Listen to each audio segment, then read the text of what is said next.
Let's begin with a quiet but important observation. Many people understand English far better than they believe.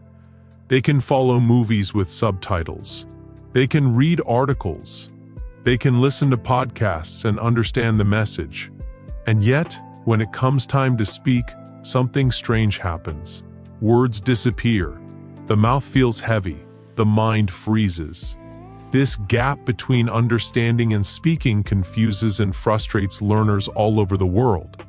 The first thing to understand is that comprehension and expression are not the same skill. Understanding English is largely passive. Speaking English is active. Listening and reading allow you to recognize language. Speaking requires you to produce it. These two processes live in different parts of the brain and follow different rules.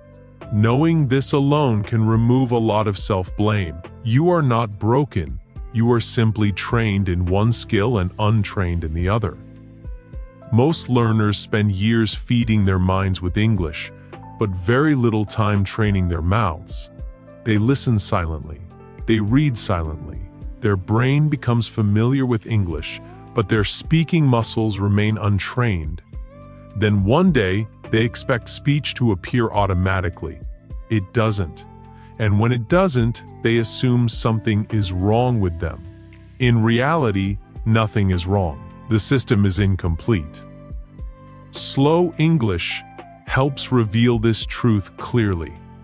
When the language is slow and clear, you notice how much you actually understand. You realize the problem is not vocabulary or grammar. The problem is activation. You know the words, but you have never practiced releasing them. Speaking is not memory. Speaking is movement. There is also a psychological layer here.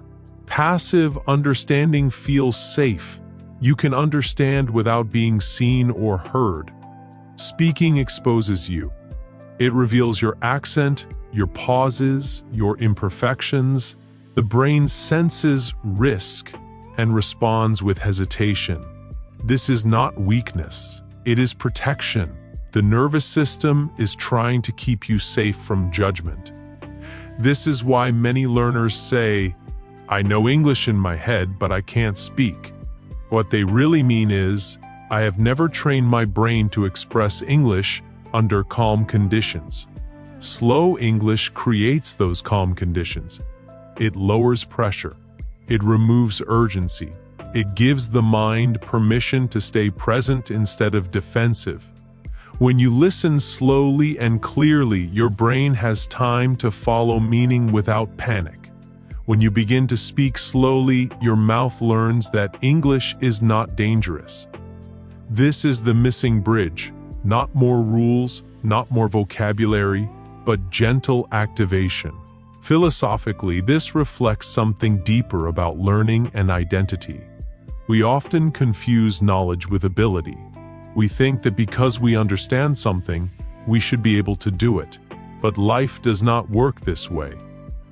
Understanding is awareness. Ability is embodiment. You cannot think your way into skill. You must practice movement. Speaking English is a physical act. The tongue, lips, breath, and voice all need repetition. They need familiarity. They need patience. Slow practice respects this reality. It allows the body to learn at the same pace as the mind. Once you accept that understanding and speaking are separate skills, frustration turns into clarity. You stop asking, "Why can't I speak?" and start asking, "How can I train my speaking?" This shift changes everything. It turns confusion into direction. And this is where shadowing will later enter the picture.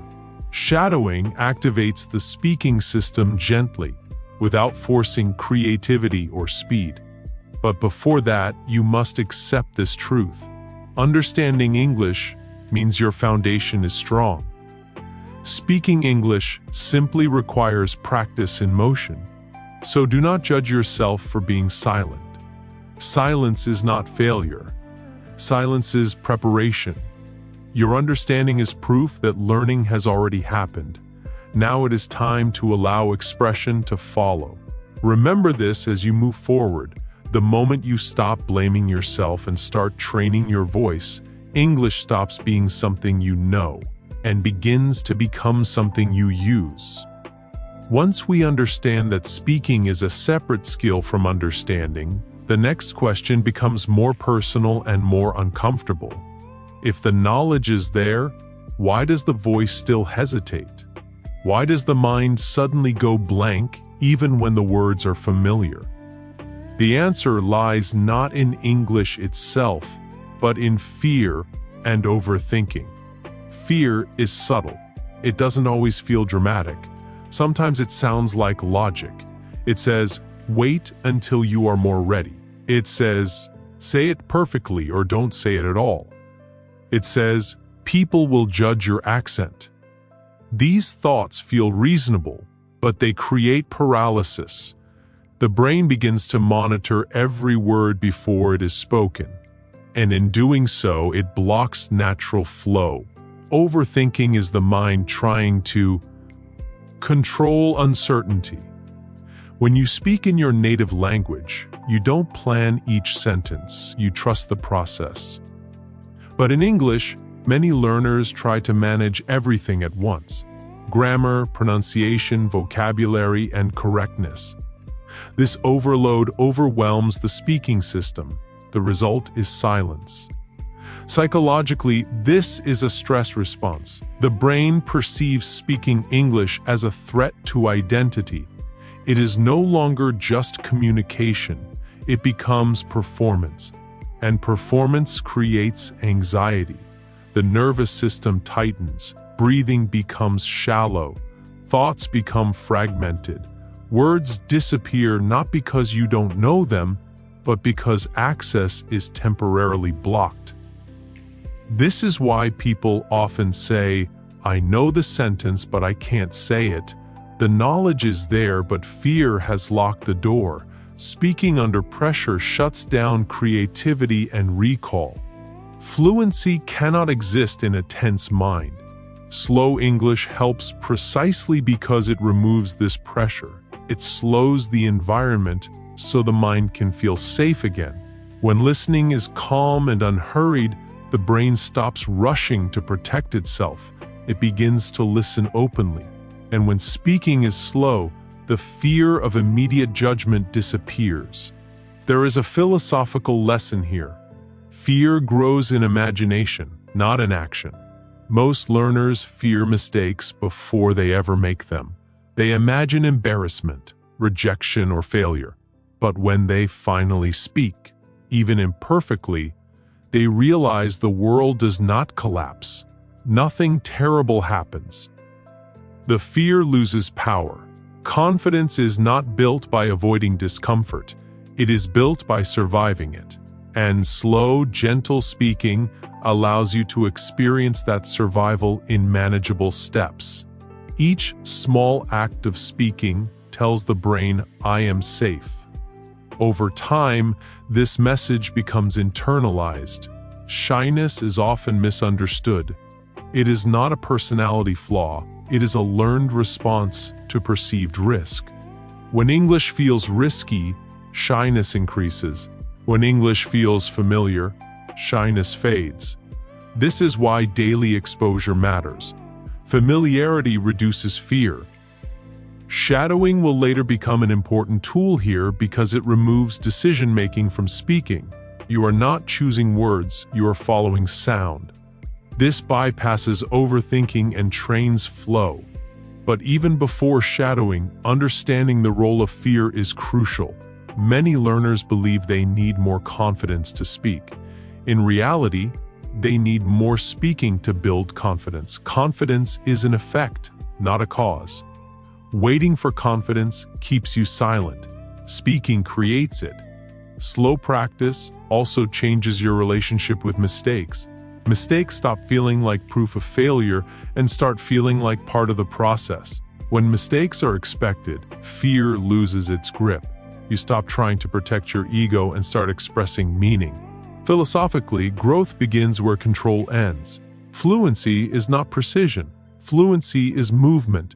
You cannot control your way into flow. You must allow it. Slow English creates the conditions for this allowance. So if your voice freezes, do not fight it. Understand it. Your fear is not your enemy. It is a signal that something matters to you. Work gently with it. Slow down. Speak imperfectly. Let repetition do the work that pressure never could. And remember this: the moment you stop trying to sound perfect and start allowing yourself to sound human, your English voice begins to return.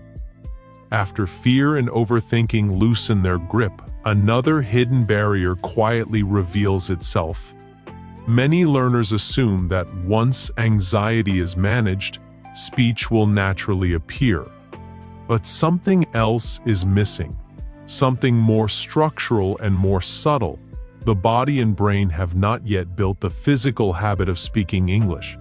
Understanding without speaking creates a gap not of knowledge, but of muscle memory. Language lives in the body as much as in the mind. When you listen, you train recognition. When you read, you train comprehension. But when you speak, you train coordination. The tongue, lips, jaw, breath, and rhythm must move together smoothly. If they are not trained, the brain hesitates. It is not confusion, it is unfamiliarity.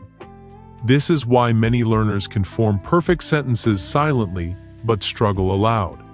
The sentence exists in the mind, but the body has not rehearsed it enough to deliver it automatically.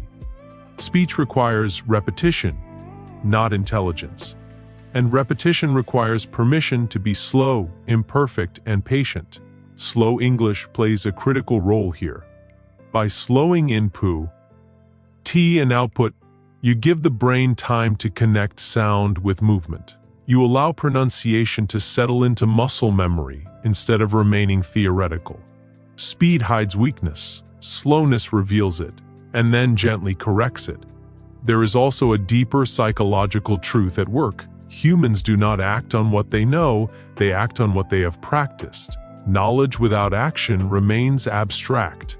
The brain prioritizes habits over ideas. If you have not practiced speaking daily, your brain has learned that English is for listening, not for expression. It is simply following its training. This is why exposure alone does not produce fluency. You can listen for years and still remain silent. Without output, the brain does not wire the pathways needed for spontaneous speech. Speaking is not activated by understanding, it is activated by use.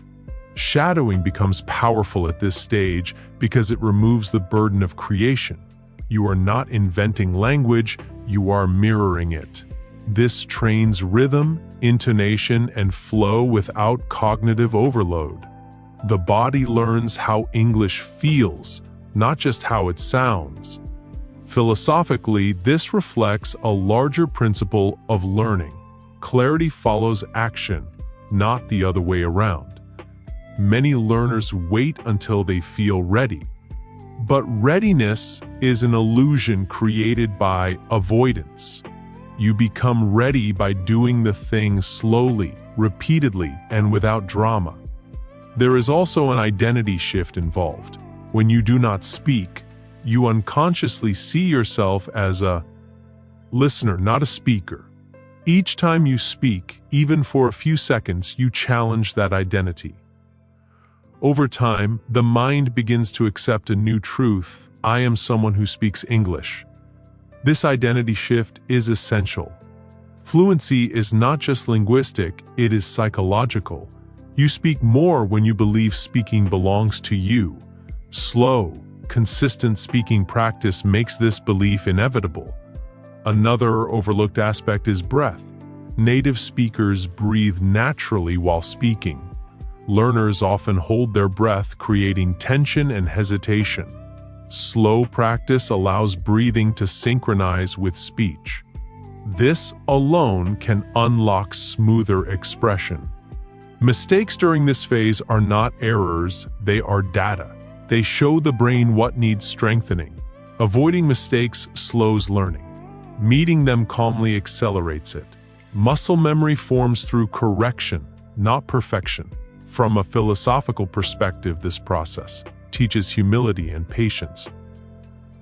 You are learning to trust repetition over brilliance, to accept progress over performance.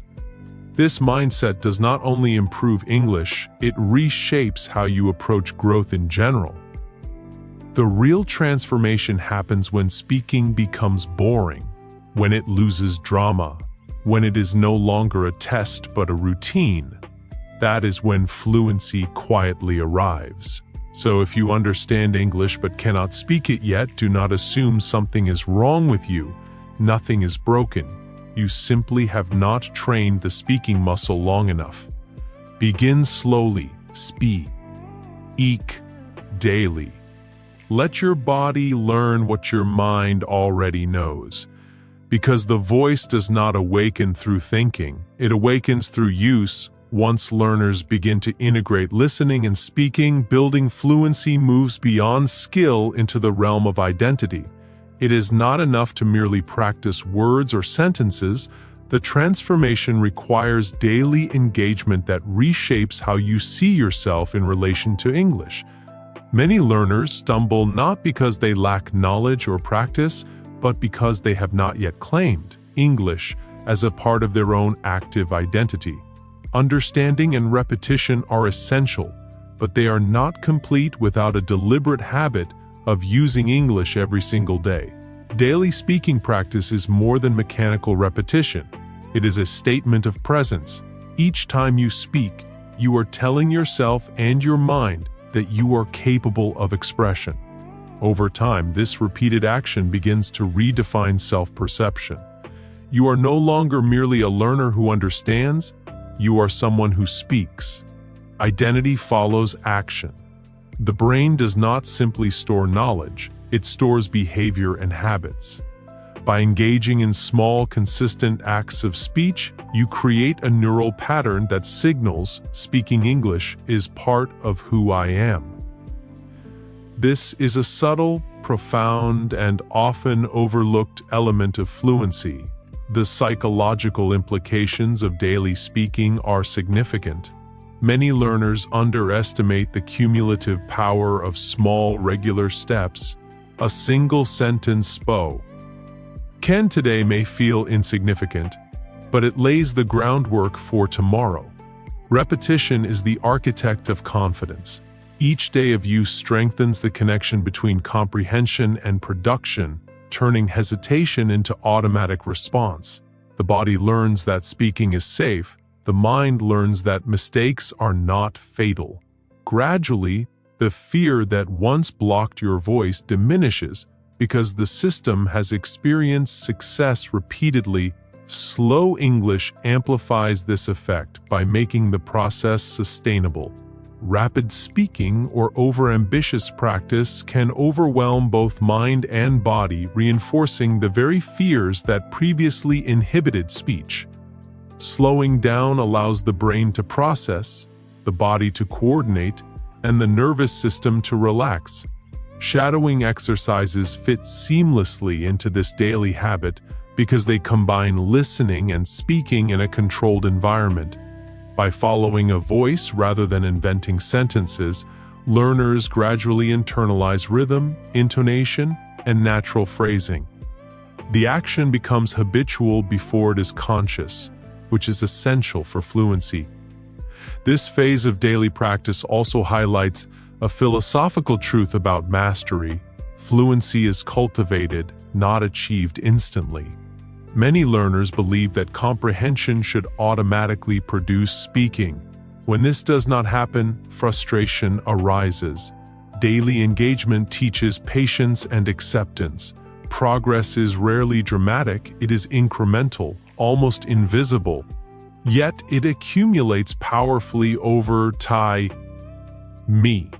Each small act of speaking is like a drop of water that gradually wears down the stone of hesitation and fear. Identity and confidence are intertwined. As learners commit to speaking every day, They shift from seeing mistakes as failures to seeing them as data points in a process. Mistakes become expected, manageable, and even instructive. This reframing allows learners to practice without the heavy weight of self-judgment. Confidence is no longer something to wait for. It is the natural byproduct of consistent action. Speaking becomes less about impressing others and more about exercising a skill that is now integrated into one's self-concept. Breath, rhythm, and timing, often overlooked in beginner stages, become crucial in daily practice. Speaking fluently requires more than memorized sentences. It requires the coordination of thought, breath, and muscle memory. Slow, repeated daily practice allows these systems to synchronize naturally. Shadowing, repetition, and intentional pauses ensure that the learner's body can keep pace with the mind, making speaking feel effortless rather than forced. The nervous system gradually learns to anticipate and support expression, reinforcing the connection between identity and action. There is also a subtle cognitive benefit to daily engagement. When speaking becomes habitual, the mind begins to think in English rather than constantly translating. This reduces cognitive load, accelerates retrieval, and creates the sense of flow. It defines true fluency. Thought and expression converge, and hesitation gives way to smooth, natural language production. This integration, achieved through consistent daily practice, closes the final gap between understanding and speaking. Philosophically, this stage reminds us that learning is inseparable from being. To speak English fluently, one must live it daily. Repetition does more than train skills. It trains identity. It teaches the mind, the body, and the nervous system that speaking is normal, safe, and expected. Over time, this habitual engagement creates a feedback loop where confidence, skill, and identity reinforce each other. What once felt impossible becomes ordinary. What once caused fear becomes routine. So, if you find yourself able to understand English but struggling to speak, remember this: consistent, daily engagement is not optional. It is transformative. Each sentence spoken, each phrase repeated, and each shadowing exercise performed daily strengthens not only your skill, but your identity as a speaker. The gap between comprehension and expression narrows, fear diminishes, and fluency emerges naturally. The insight to carry forward is simple, yet profound. Fluency is not a matter of knowledge. It is a matter of daily action and identity. When you commit to speaking every day, even imperfectly, you align your mind, body, and self-image. English stops being a distant goal and becomes a lived reality, a language you don't just understand but truly use.